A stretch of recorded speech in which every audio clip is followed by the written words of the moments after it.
Welcome back, Tiger fans, to Rockin' Radio's football podcast. I'm Nate Edwards. That's Brandon BK Kiley. This is Before the Box Score. Down goes South Carolina.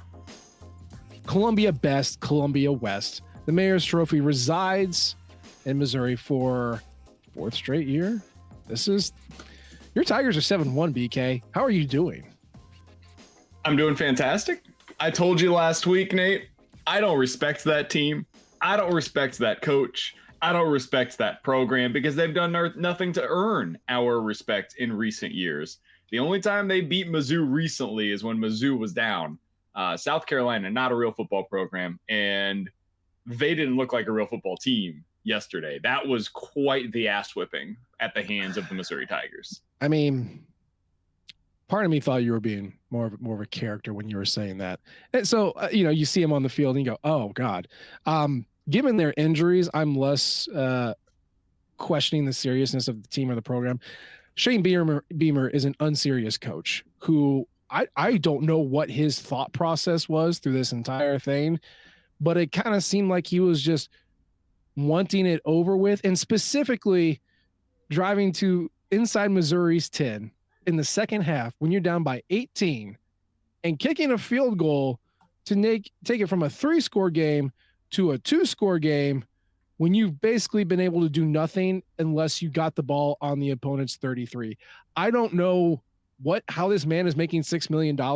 I don't know how 11 other gentlemen who answered to him couldn't get in his ear and go, hey, boss man, let's maybe go for 7 here.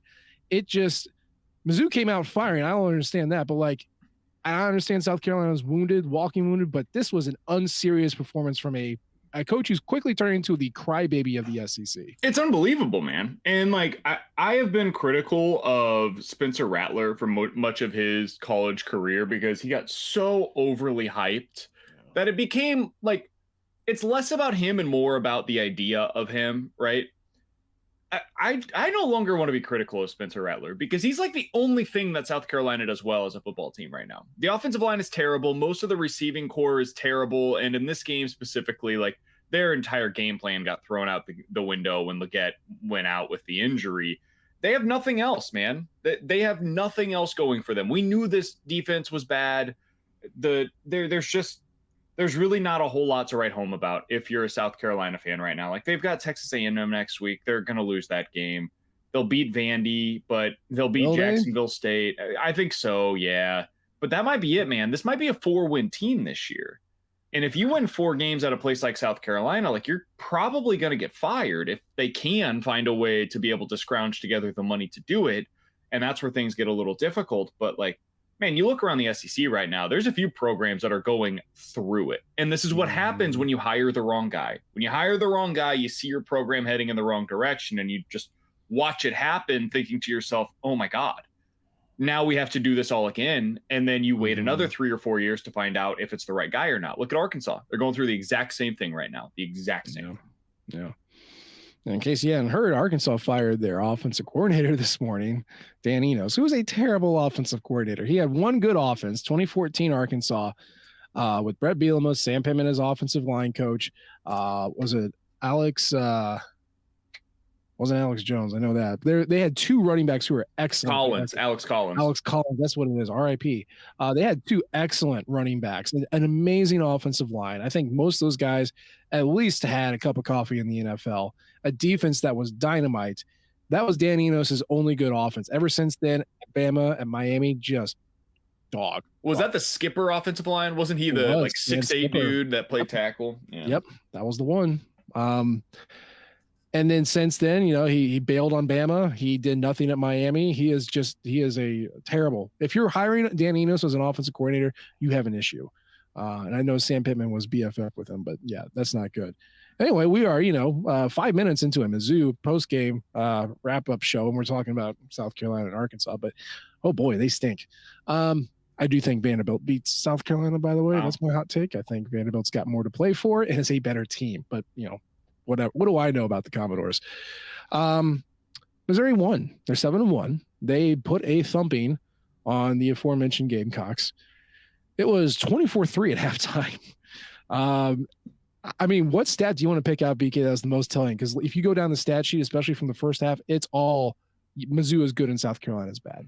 I mean, it's everything, right? Like they just completely crushed them in every possible way. I think my favorite statistic though is the rushing yards stat, where Missouri had 156 rushing yards at halftime and they had -8. That's the one that to me is just like chef's kiss. Keep in mind, really sacks are counted in that, but it is very hey, that makes it all the better. Yeah. All the better.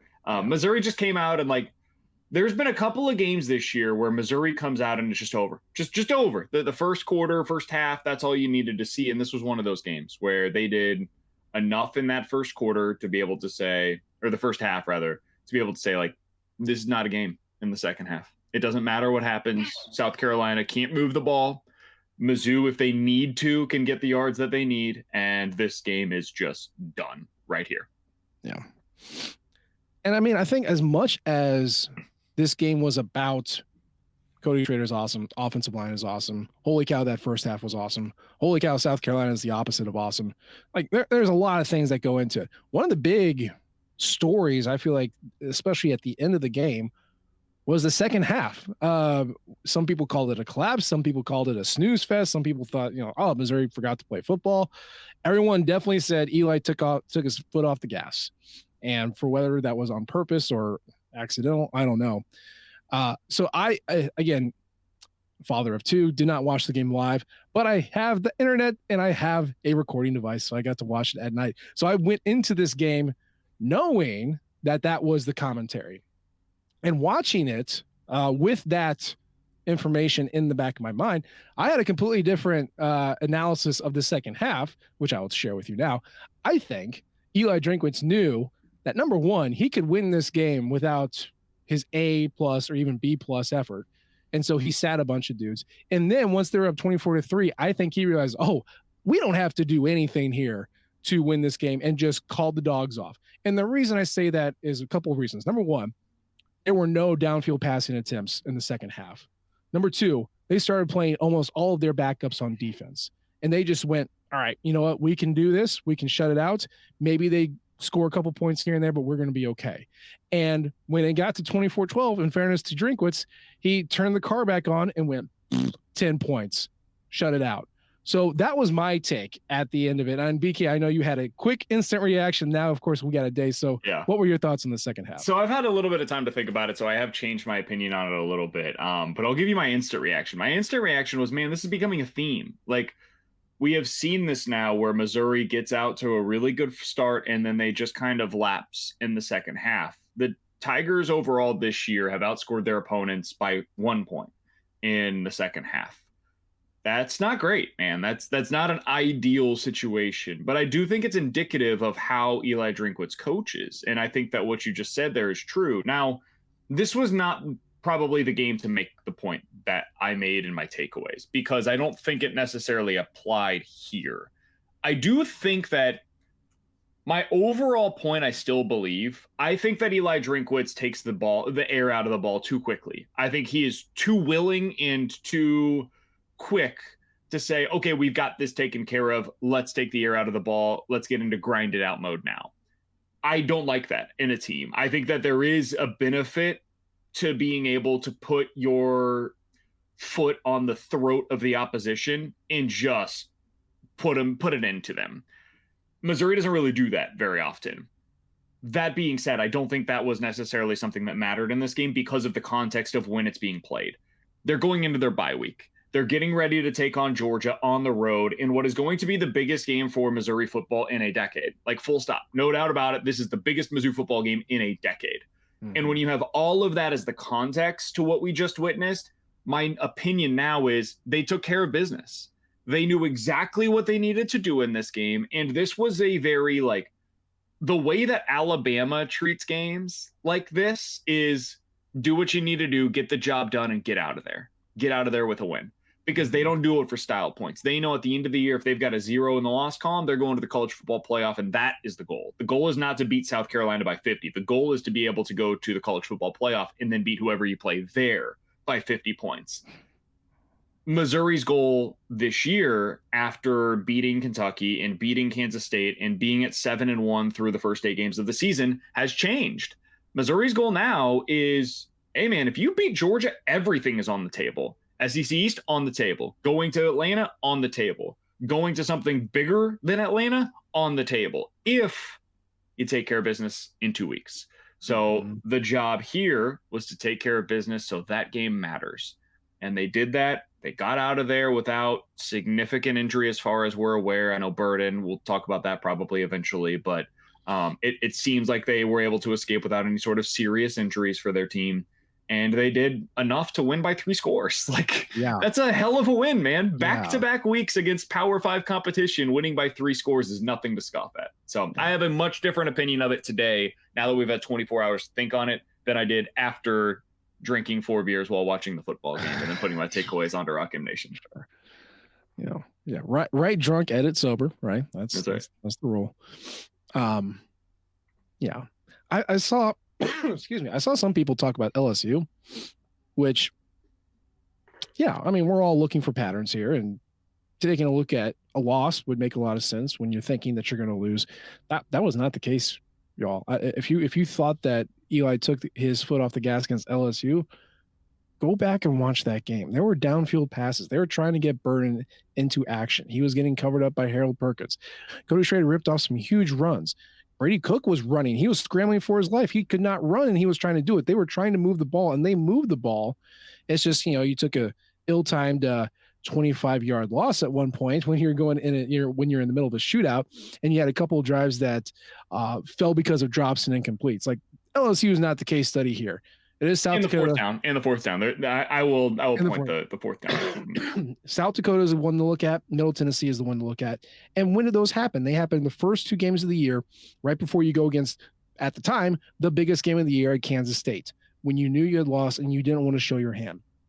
To your point, this is to Georgia, because that's the one that matters the most. So this is fine. This is fine to me. And I'm not meaning that in some kind of sarcastic, ironic kind of, the dog is sitting in the house on fire. I'm like, this is fine. If you can beat a Power 5 program, a peer program in the SEC by 3 touchdowns and not do anything to do it, not to really stress yourself to do it, that is indicative of the quality of this team.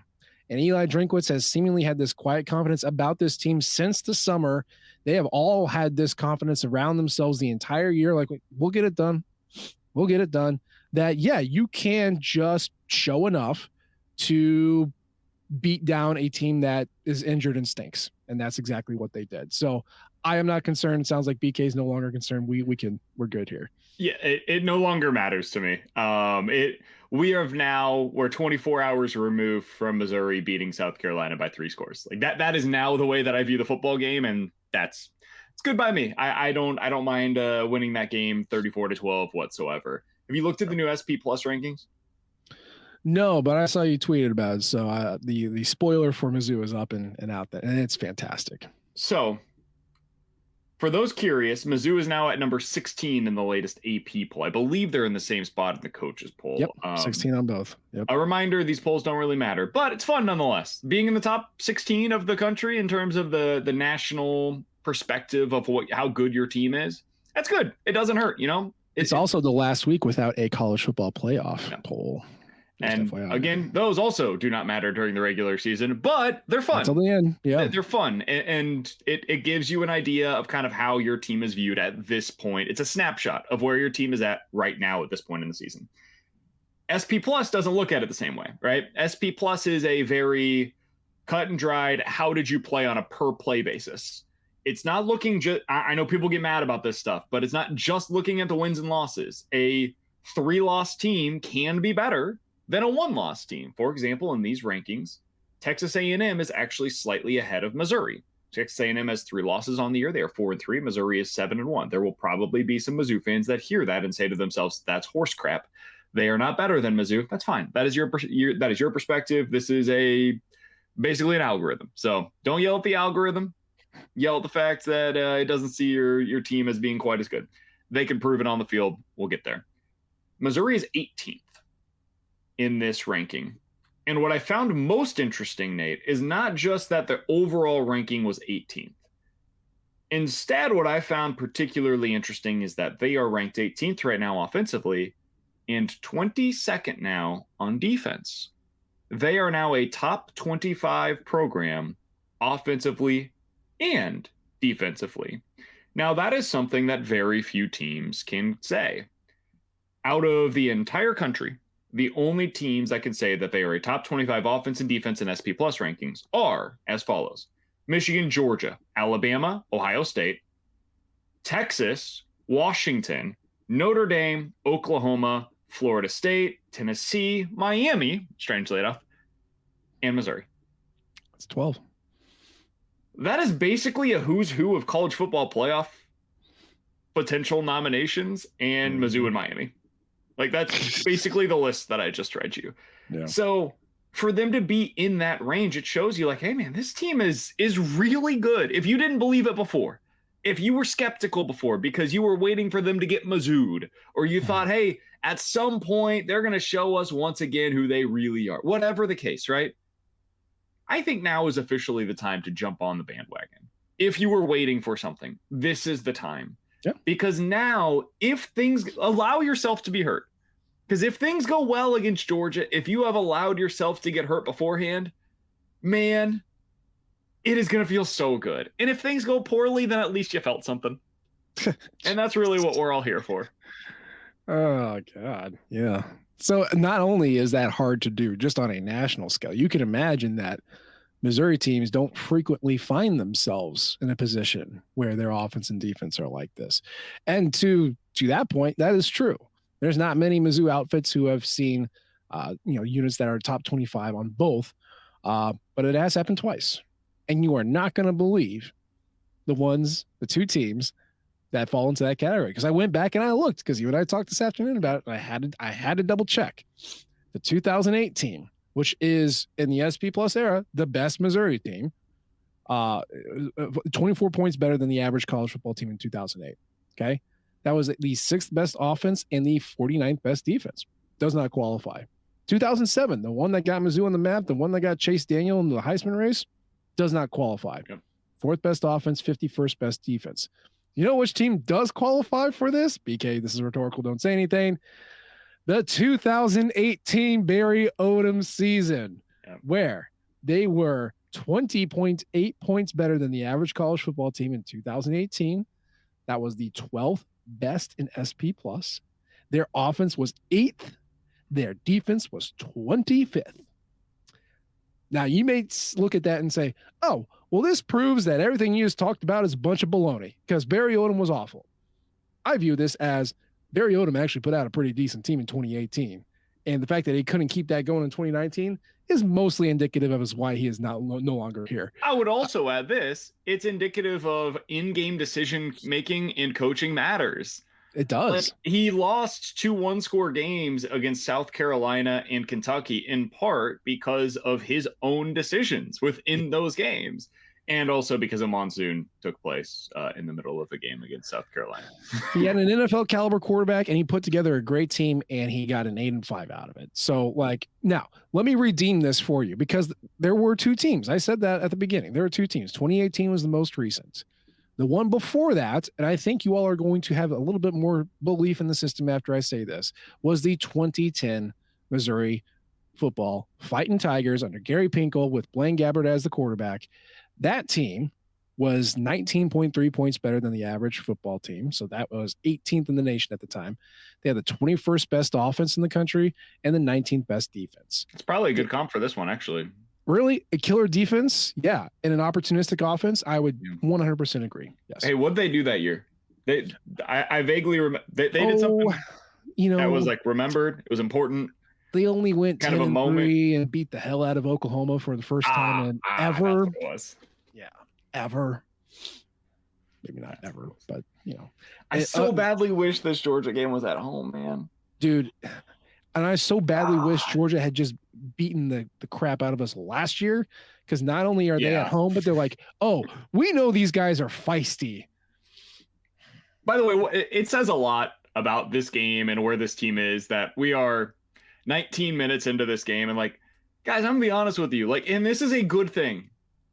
I didn't really learn a whole lot about Missouri in that game. No, that game, everything that I learned about Missouri in that game was basically confirmation of what we saw from them against Kentucky. Right. It told me the first quarter against Kentucky was the outlier, and the rest of that game against Kentucky was real. That is what I learned this week against South Carolina, specifically with, the first half of what happened there, because at that point the game was over, like you mentioned. Their last 7 quarters of football have been as impressive as I've seen from Mizzou since 2018. Like that is as well as we have seen this team play in a really, really long time. So that's why we're not like breaking down play by play of what took place. I do want to say this though, since we're here. Luther Burden's amazing. Dude. That touchdown catch is one of the best plays that I've seen him make in a season that is full of just spectacular plays. I mean, that was almost Ron's shoulder, right? And he twisted his way around, and as he was getting pulled down, like caught the ball, fell into the end zone somehow. I don't know how, like going from sun into shadow. Yeah. Like, I don't know how a human being does that, but he figured it out. It was incredible. The other guy I want to give kudos to, Cody Schrader. Two pieces. Yes, Cody Schrader for sure. He deserves a ton of credit. My God, man. Playing hurt basically the last 2-3 weeks. Putting together that kind of a performance, just carrying the load whenever they need him to. It's amazing. It really is.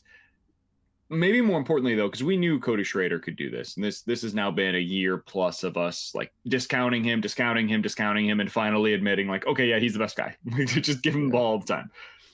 This offensive line is starting to show something, man. And that is huge considering they're doing so the week before you're going to have to play against one of the best defensive units that you'll go up against ever, with the Georgia team that you're going to be going up against next. The offensive line really looked good against South Carolina. Now, this is not a like great defense or anything like that, but their ability to kind of move around with the running game specifically, Kentucky and South Carolina, it makes me feel a little better going forward about what this team can be, what the ceiling of the team can be, because that means that you can close games out with that kind of offensive line and that kind of running game. Yeah. I mean, it's 2 different levels of impressive, because what they did against Kentucky was like, spitting into the wind. Like that Kentucky defensive front just does not give up rushing yards. And so the fact that Cody Schrader was able to do anything, and consistently do it, like I said, it wasn't working. 0% success rate in the third quarter, but just smash, just keep doing it. That was impressive. Against South Carolina front, that was awful. By the way, he went for 159 yards. Like he's like the third leading rusher in the SEC right now, second leading rusher. I think he's number 1 in the nation, dude. Rushing wise? Yes. Really? Yes. I think it was SEC Mike tweeted it out. Oh, no. Then who's the leader? Some kid from Troy, Taj Brooks he's 9th right now. In the country? Yeah. Okay. Well, okay. Listen, that's only disappointing relative to being number 1. It's an amazing feat. Maybe over the last 2 years, he's number 1. I would think that might be the case. I know active career, he's also 3rd to like a bunch of like D2 guys, which isn't, that's fine too. But like, he's great. And I will admit, he's number 1 in the SEC now. I still count him out every once in a while. I'm just like, really? But he is the guy. Yeah. He is turned into Larry Roundtree. Is that the best comparison we have? I was thinking about this the other day. You know who he kind of reminds me of, and people are probably going to take this as a shot against Cody Schrader, and it's really not. It's actually Ish Witter, because I always assumed Ish Witter was not going to be good. Like even when he was good, I assumed he wasn't going to be good. Sure. But Ish Witter in 2016 ran for 750 yards on 162 carries. That's 4.6 yards per carry. That was when he was in a committee with Demaria Crockett. Those two were 1 and 2. He actually ended up that season having more carries than Demaria Crockett. And I remember always saying, like, just give his carries to Demaria. Demaria's better. Yeah. And then the next year, he was in a committee with Larry Roundtree. and he rushed for 1,000 yards on a pretty mediocre Mizzou football team in 2017. He had a 5.6 yards per carry average. So I think he's Ish Witter if Ish Witter just got all of the carries on a team that was a little better than the teams that he played for. I think that's my closest comparison. Maybe you could make an argument for Russell Hansbrough. That would probably be the other comp that I would make. I think style-wise, he falls more into a Larry Roundtree, Russell Hansbrough. But from a respect standpoint, from a perception standpoint, I'm with you on Ish Witter. Because, I was like, oh, what's the Florida kid doing? And he just kept going out there and grinding. Yeah. So, and they loved him because he was always going to do the exact thing that they wanted him to do. Like, he was going to be in the right place at the right time for pass protection. He was always going to hit the right hole. He was getting north and south. He didn't get negative plays. Like, that's what he was out there for. And why do the coaches love Cody Schrader? For all of those things. All of the things that Nate Peat, no disrespect to Nate Peat, but all the things he doesn't do well, that's what Cody Schrader does really well. Nate Peat's going to hit one that's going to go 55 yards.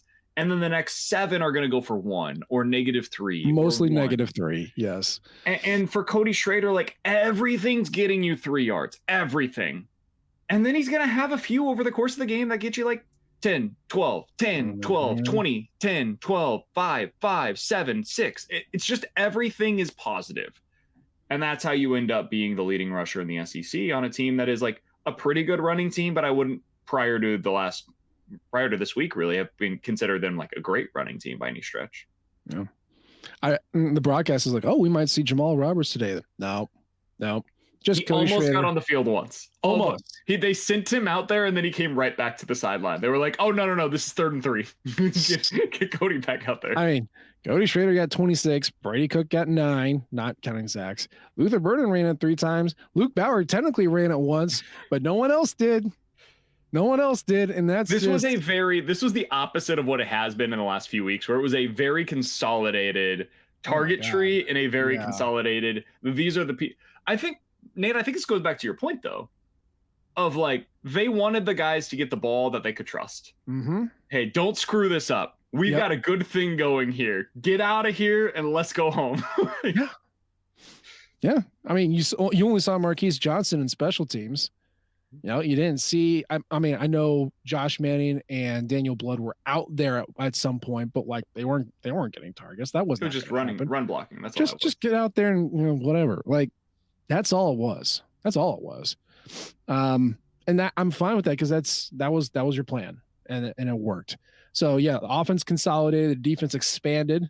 I got to see Philip Roche, got to see Marvin Burks, got to see, we finally saw Marquise Graciel for 3 plays. Hallelujah, the man's alive. He is large. I got to give credit to somebody. Somebody stepped up in this game defensively. How about you, Joe Moore? How about you? How about you coming through with a big-time play when they really, really needed it? How about you, Jaden Jernigan, coming out there and playing really well and making a massive, I think it was a 3rd down stop like midway through that game. How about you? The defensive line woke up. Tristan Newsom, who I heard Eli Drinkwitz talking about all offseason. The guy. How about you going out there and playing a big-time game for Missouri after Tyron Hopper apparently came down kind of hobbled in that game? I think it was one of those where it was like, hey, we're up. He's a little hobbled. Like, let's get him out of there. No reason to push it. Some guys that you're going to need down the stretch came up with some big-time plays. So credit to them for that. So where are we on the injury list? We know Brady Cook is just going to be forever injured. We know Cody Schrader's forever injured. We know Nathaniel Peat is banged up. We know Luther Burden. Is he giving us the okie doke? Is this being dramatic or is this like legitimately hurt? I think the shoulder thing was real. He seemed in pain. I think. Do you remember watching Jeremy Maclin? Yes. Where every time he went down, it's like, is he going to get up? Oh, yeah. Chase Daniel did the same thing. They would do the 5 points on the ground. You're like, oh, God, is he actually hurt? I don't know. And then after a while, Mizzou fans are like, nah. It was like you'd go to you'd be watching the game with your buddy and they'd be like, oh, is he hurt? You'd be like, no, he'll be fine. He's fine. It's just something that he does. Like when you go out to a bar and you got a buddy that like, you always know he's going to rally, but it's going to hit a point at the middle of the night where it's like, this could take a turn. And the guys that have never gone out with him before are like, yo, is Brad going to be okay? You're like, oh, he'll be fine, man. He's going to go to the bathroom in like 7 minutes. He's going to come back out here 7 minutes after that, and he'll be fine for the rest of the night. But you got to give it, like, the next 15 minutes are going to be touch and go with him. Puke I think rally. I think that's Luther.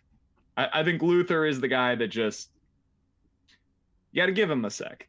He'll get up. He's going to be fine, but he's going to miss the next play. He'll be fine after that. So Luther is touch and go. I think the rest of the receiving core is fine. Seemingly Brett Norfleet, which is the one tight end who's been getting the most reps, seems to be fine. The offensive line, knock all the wood, is in one piece. But then you've got, you know, Johnny Walker kind of gets on and off again, injured with the knee. Linebackers, Tyron Hopper, Chad Bailey, obviously in and out of the game as we went on. Rakestraw is, I guess he's the closer corner, I guess. He's just coming off whatever. But, like, they didn't want to push him, so that's fine. Sure. That's a lot of guys. They're not out. They're not hurt, but, like, they're not 100%. So, you know, when we talked about this schedule, and I know I've already said this, but everybody shows someone's first.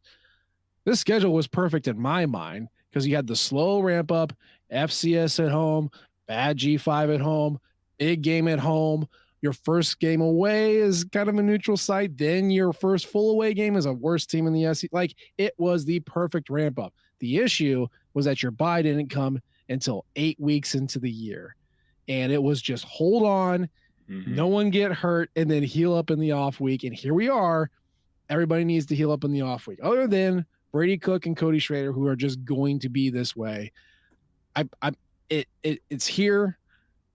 God, I hope everybody's back to normal. I hope we can field the actual starters because this, like you said, this is the game for everything as of right now. We need all those guys at 100%. And hopefully they can get there this week. So everything you said is true. Also, though, it's why this is coming at the exact right time. Like the fact that they can get this in now is really, really important because of what they were able to accomplish prior to this game. Because now you've got a week of self-scouting, which I think goes kind of overlooked sometimes when it comes to what's important about the bye week, is you can kind of go back and look at, okay, what are the tendencies that we're kind of showing here of 3rd and 3, this is the play that we go to every time. 3rd and 7, this is what we like to do. Defensively, what are we doing on 3rd downs? And are we getting a little bit, are we getting predictable in any of these spots? When we have this personnel package in the game, are we going to the same 3 to 4 plays every time where there's a tell depending on which motion we're going to? Like those kinds of things, you can get your analysts on that during the bye week and just say, hey, go into a room and don't come out for the next week. And then I want you to tell me everything that we're doing wrong. What are we doing that is stupid? Let's correct it by the time that I talk to you again on Halloween, right? So that's the kind of stuff that you can do right now. You can also just tell Luther Burden, don't touch a football for the next week. You can tell Cody Schrader, stay in the ice bath for the next 6 days, and you don't take a single hit in that stretch. Brady Cook, hey man, get yourself right. Like whatever it is that you need to do mentally, physically, emotionally, just go do all of those things. So I think it came from that perspective at the exact right time. And man, you can make some tweaks right now too. You want to put in a 4th and 4 play? Do that now and make sure it works every time against Georgia. You want to spend the next 2 weeks just looking at, hey, what are the 3 things that we can do to expose Georgia in the first half? Do that now. All of that is why this kind of came at the right time. And I would also add this, Nate, if you're a little pessimistic, which is fair, about Missouri's chances against Georgia, one of the reasons that I find myself optimistic about it is that we've already seen them play against 2 top 15 teams this year. Now, it may not have felt that way at the time because they didn't have a top 10 ranking next to their name. But in SP Plus rankings, have you seen where Kansas State is right now? I know that last week Kansas State was 12th, I believe, and LSU was 4th. So K-State is 14th. Okay. They are 10th offensively, though. Georgia is 7th offensively right now. And they play a very similar style of offense. Yeah. LSU is 10th in the SP Plus rankings right now. They are 2nd offensively right now. Yeah. Now, may say to yourself, okay, but Missouri hasn't played this kind of a defense. Not to the degree of Georgia, but Kentucky is 25th in the SP Plus rankings. They're 16th defensively right now. Georgia is 7th defensively right now. So you've gone up against elite offenses. You've gone up against elite defenses, and we've seen that Missouri has mostly done okay against both. Now, LSU was tough, obviously, defensively, but otherwise, like, you did it, you at least held your share. You made the games competitive at a minimum. This should be a game that is competitive. This should not be a game that, like, they totally railroad you. I'm so excited, man. I'm so excited. And we got a whole couple of weeks to figure it out. Yeah. I feel good. I wrote about it at the beginning of this season. Why not now? I was no longer negative Nate this season. I, at the time, foolishly thought that I was putting all my eggs in this basket and it was going to blow up in my face, and it hasn't yet. And even then, I mean, with a loss of Georgia, you still have things to play for the rest of the year. But yeah, for sure. I'm telling you, man, like, I did not feel confident going into Georgia 2013 for whatever that's worth. And, man, I think I'm not afraid. I think it's going to be a good game. And Missouri has shown that. How much of that is, out of curiosity, Nate, the not afraid thing, how much of that is what you saw from Mizzou against them last year, and how much of it is what you've seen from them so far this year? Oh, it's 0% what Mizzou did last year. Okay, I thought so. It is everything that I've seen Georgia do this year. And number one on that list is Mike Bobo. Number two on that list is Carson Beck. I know he's thrown for 2,500 yards or whatever it is now. I don't care. I don't care. That is a cake schedule. They've played nobody. In fact, I think their best win would be Florida if they beat Florida in the cocktail party this week. Is Florida technically better than Kentucky? I guess it depends on how you view those two. I haven't seen the updated SP Plus, but I'm assuming that Kentucky's probably better. I don't know if you mentioned it, but I mean, Kentucky, Mizzou beat Kentucky. I mean, they have not really been tested super hard. And when they have, they've gotten up and, again, smashed them. But I want to see what happens in the cocktail party. And then we get them off of that. We get 2 weeks rest. They come off of a emotional rivalry game. I'm not impressed with Mike Bobo. I don't think, Carson Beck is a young quarterback. We've seen what Mizzou and Blake Baker can do against young quarterbacks, even talented ones. And he's not super mobile, so we're not going to have this magical Jaden Daniels hop over the entire world bull crap and, score a touchdown. I'm not impressed with Georgia. I know they have 74 blue chippers on that side. I know Dom Lovett's over there. I also know Blake Bowers is out.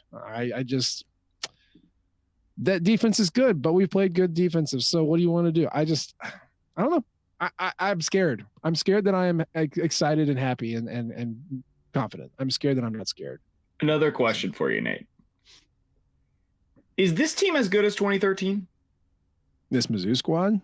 Yeah, like, how would you compare those two? It's something that I've been thinking a lot about, because I think there was a point in time, not that long ago, honestly, where we compared this to 2014, where it was like, hey, Missouri's pretty good.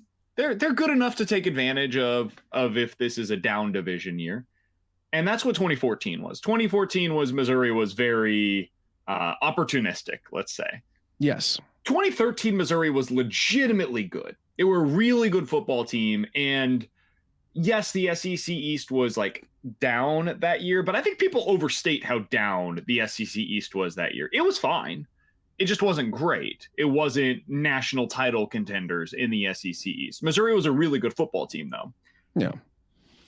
How would you compare this team to that team in your mind? So the 2013 squad was a lot more reliant on steady, successful plays. They were very efficient, is what we would call that.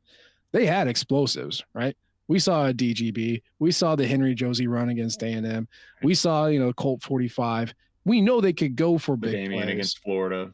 Yeah, but that wasn't their identity. The reason they did well was because James Franklin and Henry Josie and Marcus Murphy were back there, and they could get you 3, 4, 5.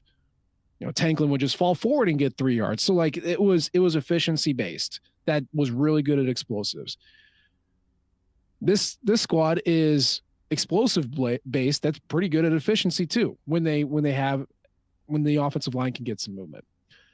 On the defensive side, Missouri's defense in 2013 was explosive reliance. They needed Michael Sam. They needed Cody Schrader to get those sacks. Right. They needed EJ to get those picks and, havoc. And then 2014 squad was just a really good defense. So I think, and even then, what was 2013 defense? Was that 40th?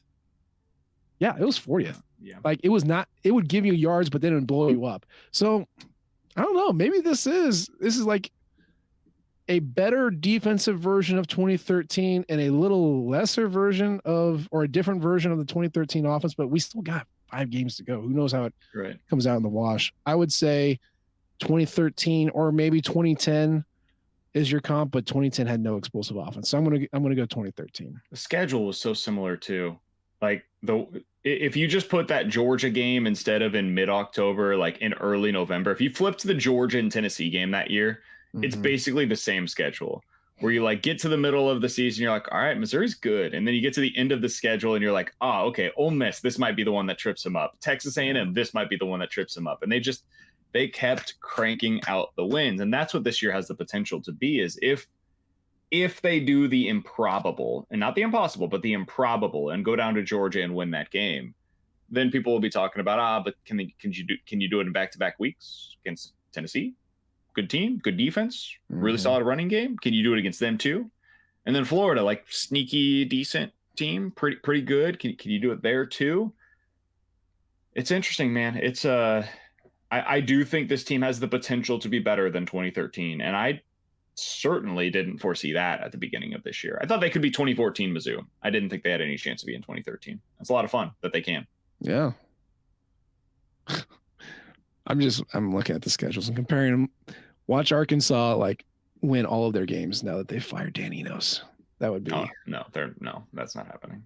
They have no skill position talent. That's the problem. Yeah, it's over. If you can't beat Mississippi State this weekend when Mississippi State had nothing going for them offensively, like, you're done. I know Mike Wright have like 8 completions on 20 passes or something like that. Yeah, that's not good. He was 8 for 12 for 85 yards. And on the ground, they ran the ball 36 times for 120 yards, and they won the game 7-3. My God. It was terrible. That's a 2015 Missouri score is what that is. They were 1 for 10 on third down. Oh, buddy. I can't believe KJ Jefferson came back for this. I know he was not going to start in the NFL. I cannot believe he came back for this stuff. That is nuts. It's not what you want.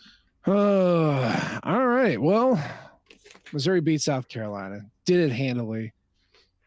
Didn't even need to show up in the second half, but they did because they're nice to us. Everything is on the table, including some potential awesome recruiting news on Wednesday. We'll get to you on that later. But this season is slated to be magical, and we got a week to catch our breath, to enjoy football without the constant stressor of, is my team going to win or lose? Yeah. For whatever that's worth. So yeah, BK, final thoughts before we get the heck out of here. Great week of Mizzou football. Another great week coming up. First of all, you can't lose. Second of all, you're going to win on the recruiting front. We'll get to that later on in the week. We'll certainly react to what we're expecting to be a very, very, very good day for Missouri football. So we'll get to that later on in the week. And there's a good slate of college football games that we can kind of preview a little bit later on this week as well. Looking forward to it, man. Me too. And that's going to be the show for today. As always, we appreciate the downloads and the subscriptions. Leave a comment or rate us. We love all types of feedback from you all. You can follow us on Twitter. I'm at Nate G. Edwards. He's at BK Sports Talk. And of course, you can follow the Rock M flagship at Rock M Nation and our podcasting outlet at Rock M Radio. We appreciate you tuning in this time. We'll try to do better next time. And until then, MIZ. ZOU. Thank you, everyone, for tuning into Rock M Radio, a proud partner of Fans First Sports Network. If you enjoyed this episode and would like to see more just like it beamed directly into your personal device, just click the subscribe button below. And you can find this podcast through the Apple Podcast app or for iPhone, or the Google Podcast app for Android, or whatever app you use to listen to your podcast. We are also available on Spotify. Just search for Rock M Radio.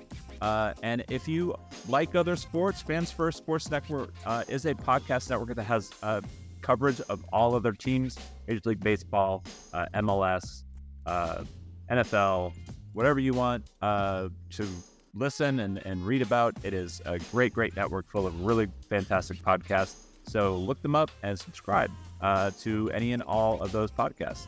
Rock M Radio will be back with more episodes coming soon. Thanks.